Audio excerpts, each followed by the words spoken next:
Hi guys, welcome to one more mini vlog. ఎక్కడికి వెళ్తున్నామో అని చూస్తున్నారా? మేమైతే కాకినాడ వెళ్ళామండి. నా సర్టిఫికేట్స్ పని మీద JNTUకి వెళ్ళాము.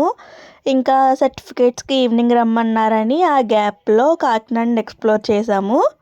ఫస్ట్ అయితే బీచ్కి వెళ్ళాము. ఆ రోజు క్లైమేట్ కూడా పెద్దగా ఎండ లేదు, చాలా కూల్గా ఉంది.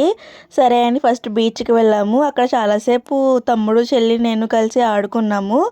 అండ్ ఇన్స్టాగ్రామ్లో వైరల్ అవుతున్న హార్ట్ షేప్ సింబల్ గీసి మట్టిని తవ్వి అందులో ఫోన్ పెట్టి కూడా ఫొటోస్ దిగుదామని ట్రై చేసాం, కానీ అట్టర్ ఫ్లాప్ అయిపోయింది ఆ ప్లాన్ అయితే. మేమైతే మంచిగా ఫొటోస్ దిగుదామని చాలాసేపు మట్టిని తవ్వాము, కానీ తవ్విందంతా వేస్ట్ అయిపోయింది. దాని తర్వాత తమ్ముడు చెల్లి కలిసి ఆ బైక్ రైడ్ అయితే చేశారు. తర్వాత లంచ్ చేసేసి మాల్కి వెళ్ళాము, SRMT మాల్కి. ఆ మాల్లో ఏమేమి చూసాము, ఏమేమి గేమ్స్ ఆడామో నెక్స్ట్ వీడియోలో మీకు చూపిస్తాను. Please subscribe our channel guys. Bye.